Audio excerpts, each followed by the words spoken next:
ఎవరైతే నిన్ను ద్వేషిస్తున్నారో, ఎవరైతే నిన్ను కాదంటున్నారో వారి ద్వారే దేవుడు దయ పుట్టించి నీ జీవితంలో అద్భుతాలు జరిగిస్తాడు.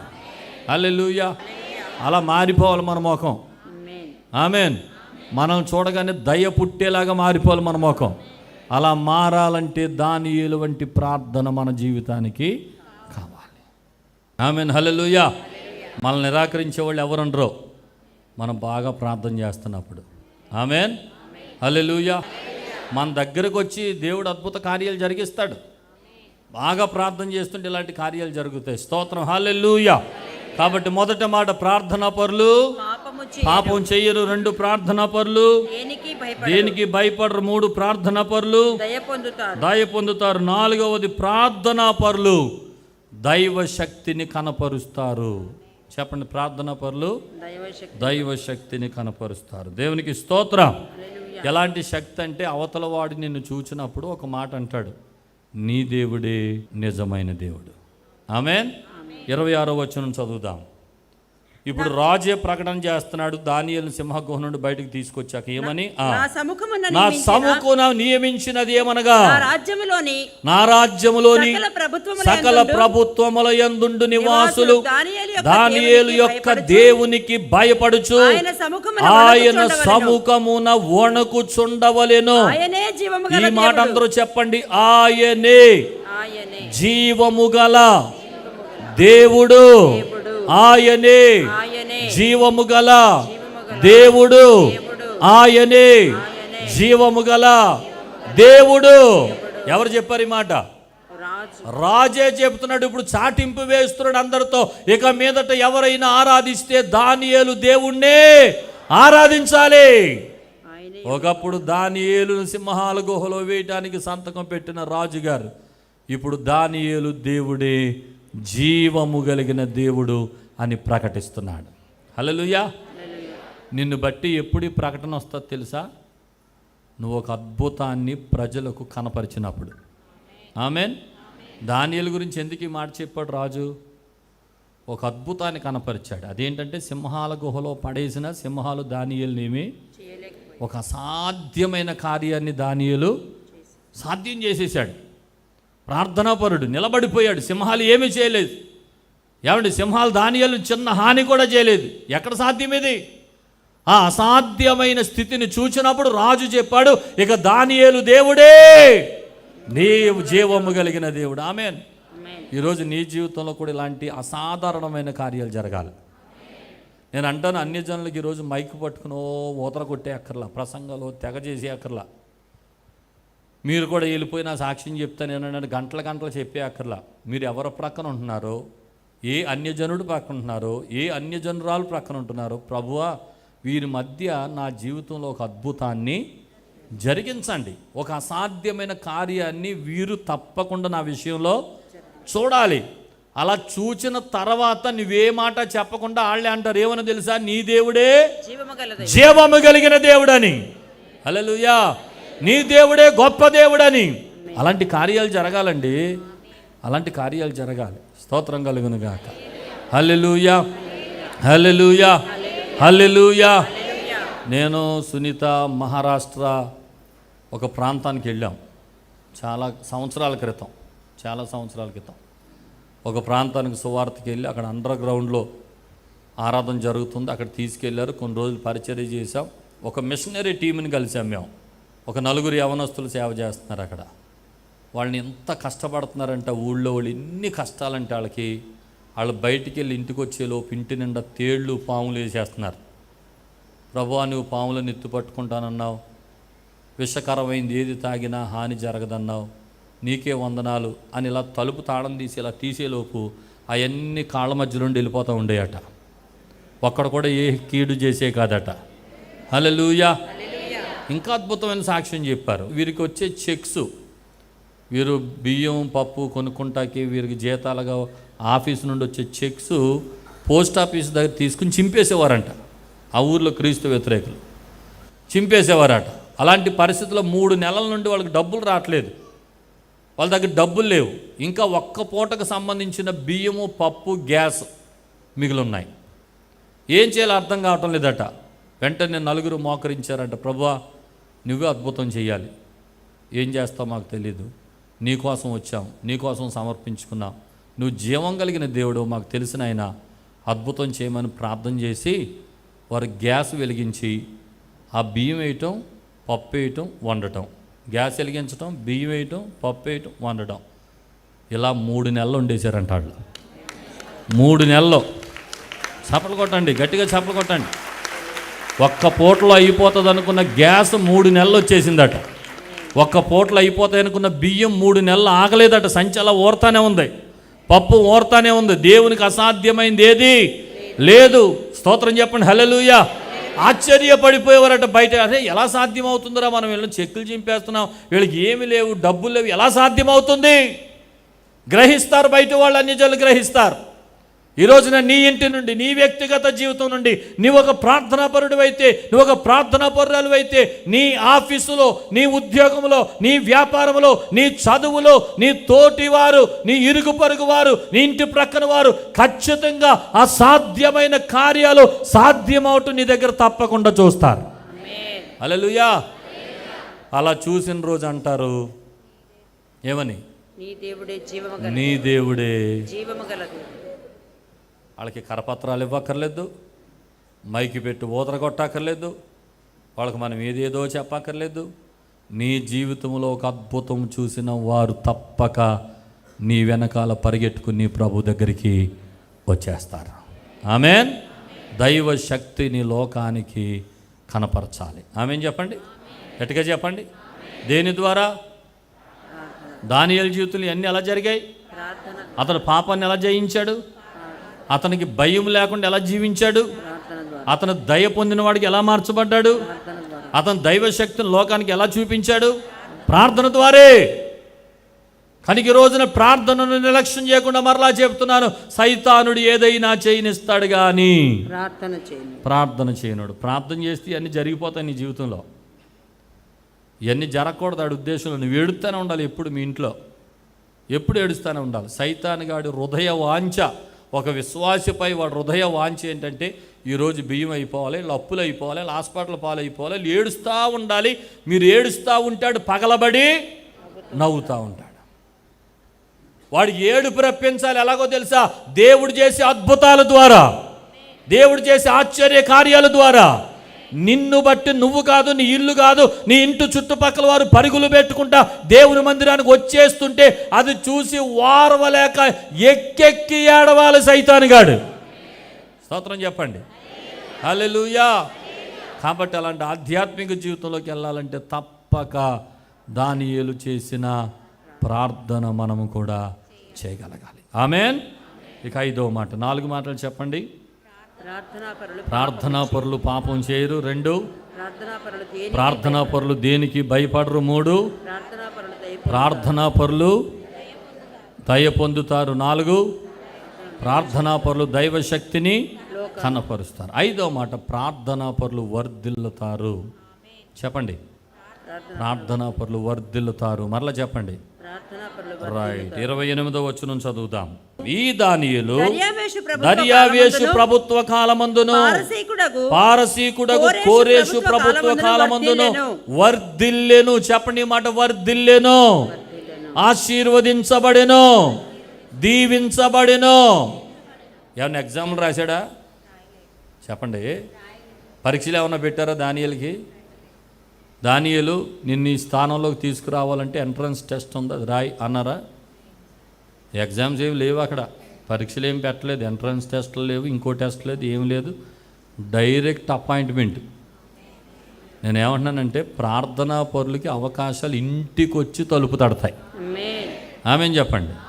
చెప్పండి ఈ మాట, ప్రార్థనా పరులకి అవకాశాలు ఇంటికి వచ్చి తలుపు తడతాయి. స్తోత్రం చెప్పండి, గట్టిగా చెప్పండి, ఇంకా గట్టిగా చెప్పండి.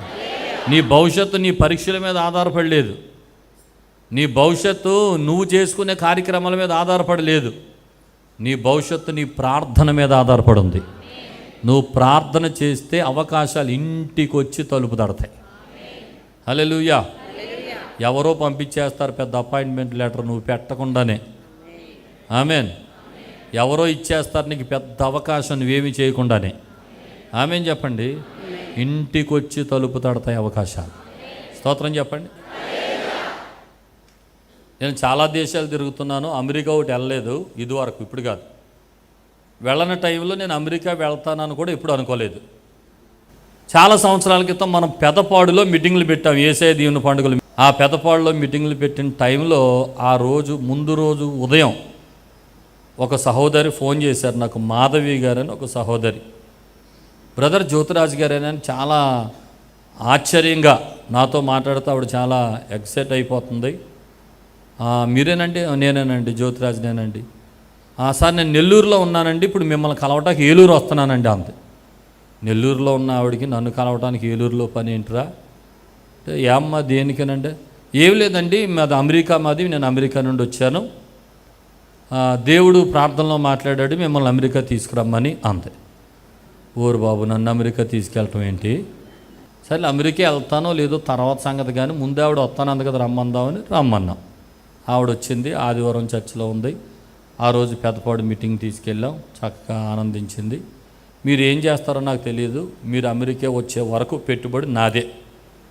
మీరు వెళ్ళండి, ఆఫీస్కి వెళ్ళండి, అప్లికేషన్ పెట్టండి, అన్నీ పెట్టేసేయండి, వెళ్ళి మీరు వీసా వచ్చే వరకు ప్రయత్నం చేయండి అంది. మొదటిసారి వెళ్ళిపోయాను, అక్కడికి వెళ్ళి ఏం మాట్లాడాలో తెలియదు, బ్యా బ్యా బ్యా బ్యా అన్నాం. ఎందుకంటే అమెరికా వాళ్ళు మాట్లాడతారు తెలుగు నేర్చుకుని, నేను తెలుగులో పెట్టుకున్నాను ఇంటర్వ్యూ. మన తెలుగు వాళ్ళు మాట్లాడరు, అమెరికా వాళ్ళు ఇప్పుడు మీరు ఎందుకు వెళ్ళుచున్నారు అని అడుగుతుంటే నేను మీటింగ్కి వెళ్ళుచున్నాను అని ఇలా సమాధానం. మనకు కూడా అలాగే వచ్చేది అక్కడ ఆన్సరు. మనం చెప్పిన ఆన్సర్లకి థ్యాంక్ యూ అని ఈజీగా మళ్ళీ అది ఇచ్చేసి పంపించేసేవారు. అలా 2-3 సార్లు వెళ్ళేసి ఫెయిల్ అయిపోయి వచ్చేసాను.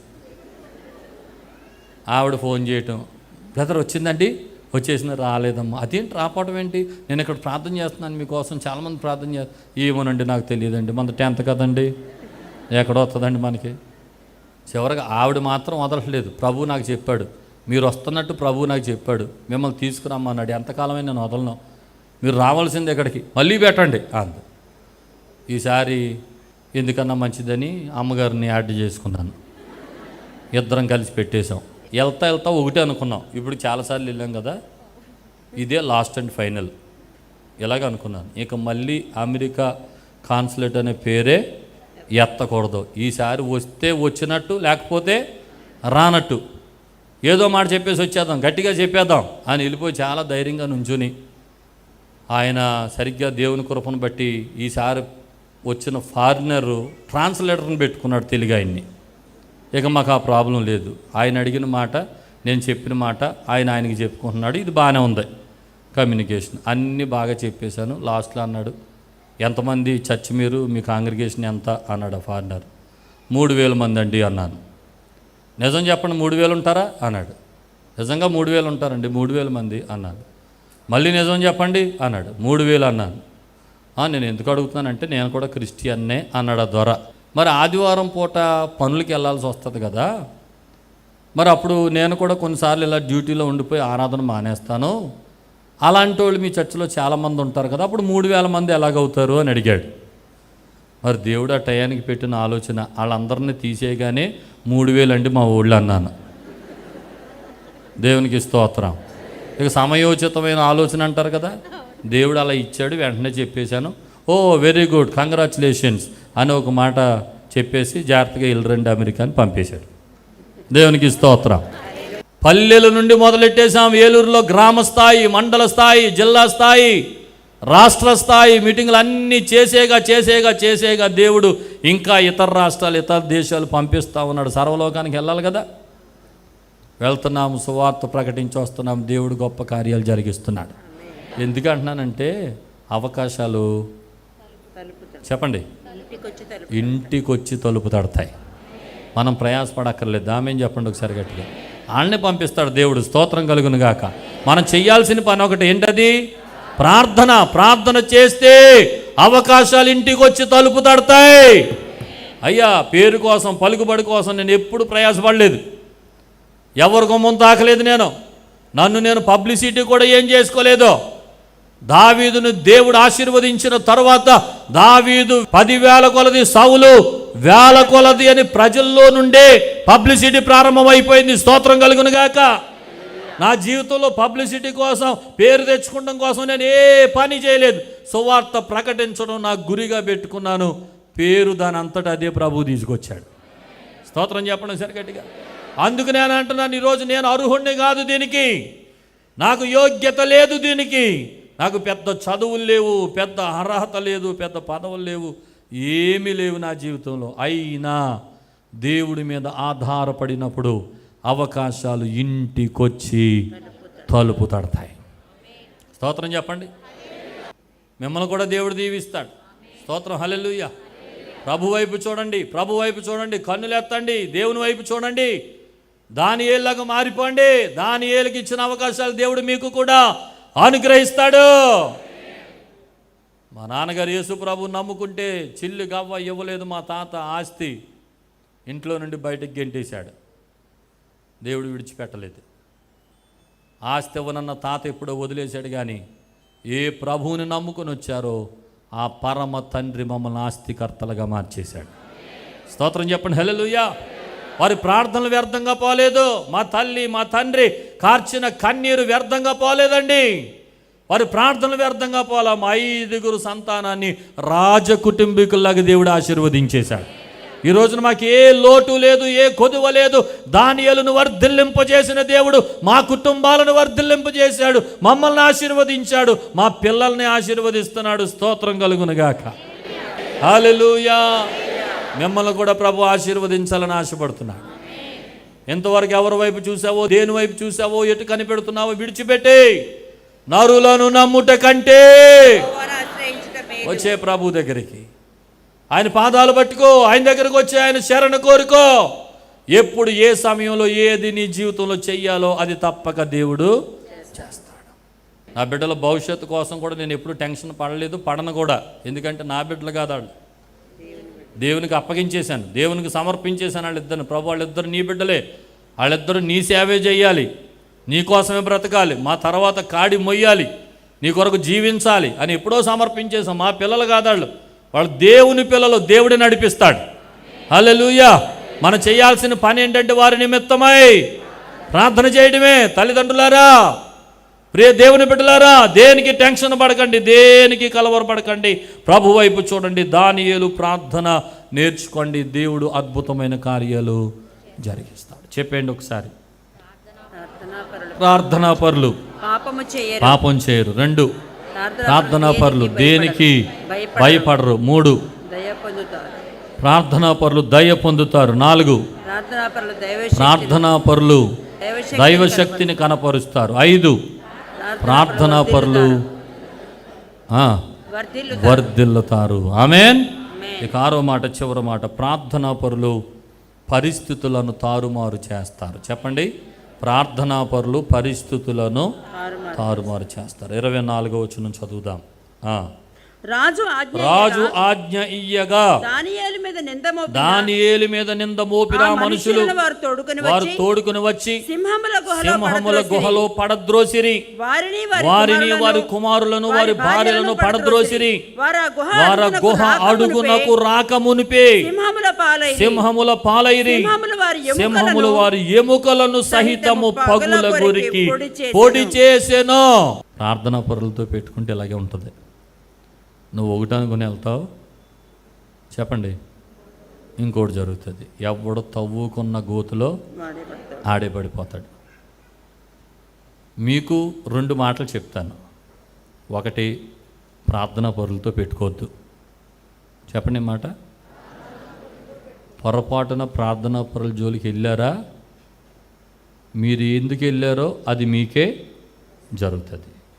దానియేలుని సింహాల గుహలో పడేయాలనుకున్నారు. పడవేయడానికి వెళ్ళిన వారు, వారి భార్యలు, వారి పిల్లలు అందరూ కూడా ఇంకా అడుగుకి వెళ్ళక ముందే పొడైపోయారట. అర్థమైందా? ఒక ప్రార్థనాపరుడు జోలికి వస్తే పరిస్థితులు అలాగే ఉంటాయి, తారుమారైపోతాయి. అందుకనే ఇంకో మాట కూడా చెప్తున్నాను, మీ జోలికి ఎవడో రాకుండా ఉండాలంటే ప్రార్థనాపరులు అయిపోండి. మీరు ప్రార్థనాపరులు అయిపోయారా, మీ జోలికి ఎవడొస్తాడో రానివ్వండి, పొడైపోతాడంతే. స్తోత్రం చెప్పండి. మీరు ప్రార్థనాపరులుగా మారిన తర్వాత మీ జోలికి ఎవరు వచ్చినా వారి నాశనం కోసం వారు రావటమే తప్ప ఇక వేరే దానికి రాలేరు.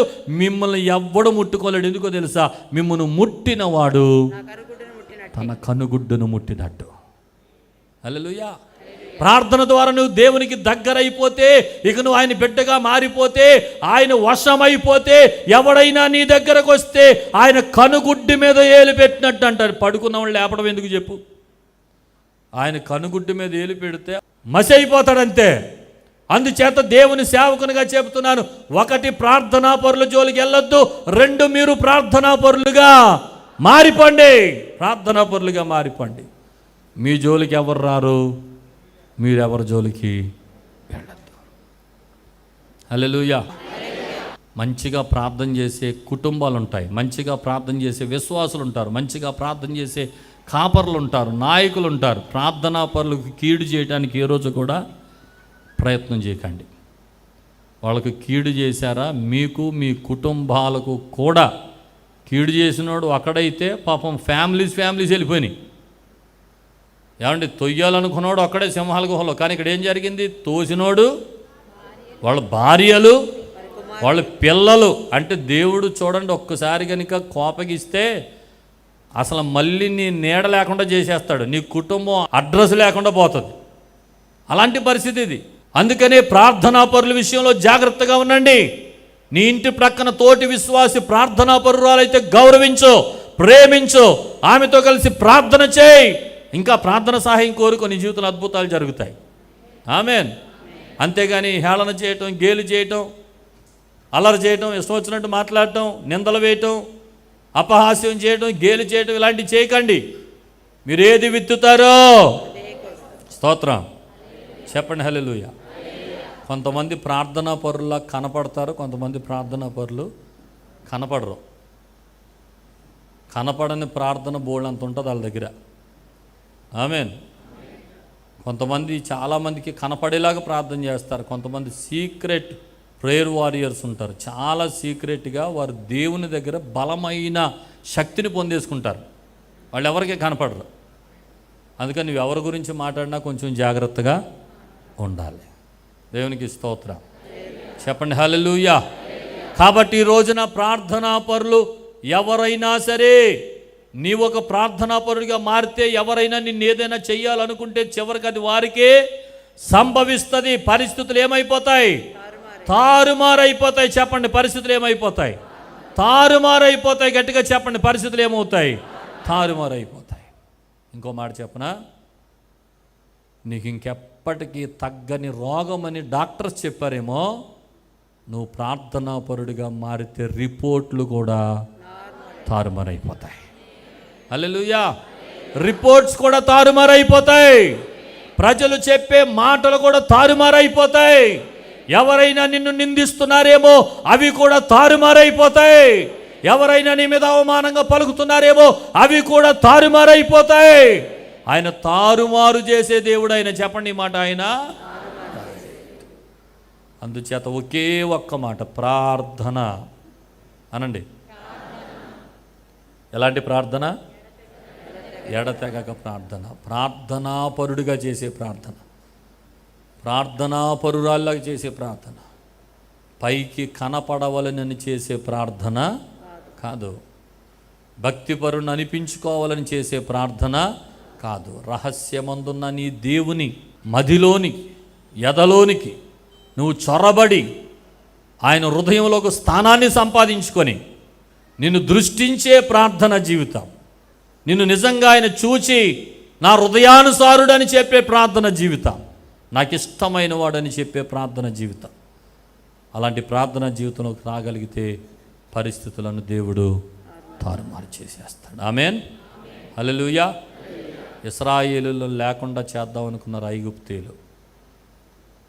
వారు పెట్టిన మొర దేవుడు ఆలకించి చివరికి గొప్ప జనాంగంగా ఇశ్రాయేలును మార్చేశాడు ఆయన. స్తోత్రం చెప్పండి. హల్లెలూయా.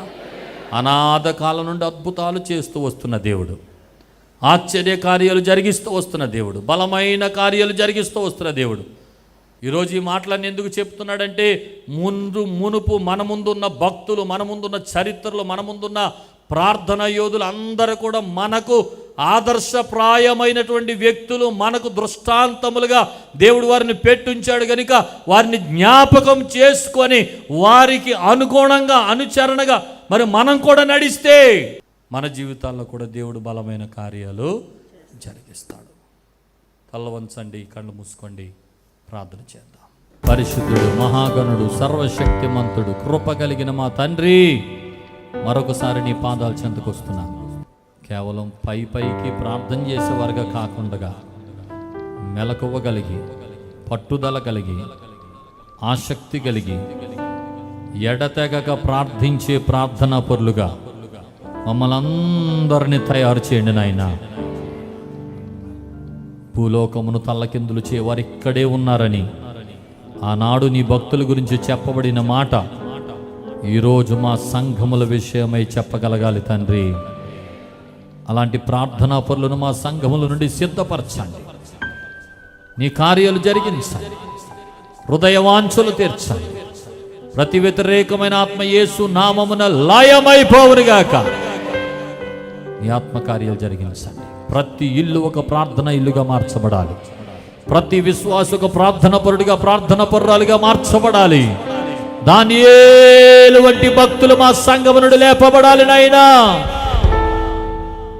నీ సేవకులమైన మాలో కూడా అలాంటి ప్రార్థన జీవితాన్ని దయచేయండి. నీ శక్తి కలిగిన కార్యాలు మా జీవితాల్లో దయచేయండి.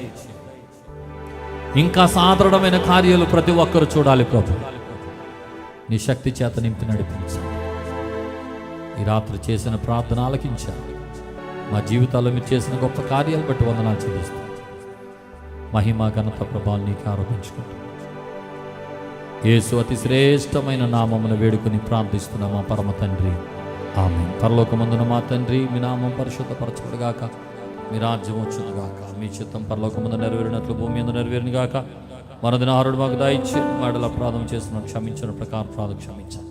మమ్మల్ని శోధనను తేక దుష్టుని తప్పించండి. రాజ్యము, శక్తి, మహిమ నిరంతరము నీవై ఉన్నవి.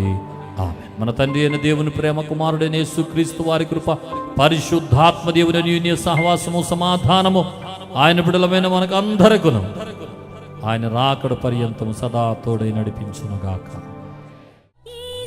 మా చిరునామా పాస్టర్ ఎం జ్యోతిరాజు, శాంతినగర్, ఏలూరు 534007, పశ్చిమ గోదావరి జిల్లా, Andhra Pradesh. Our address: pastor M Jyothiraju, Shantinagar, Eluru 534007, west Godavari district, Andhra Pradesh. మా ఫోన్ నంబర్లు 8008777333 మరియు 8008777444.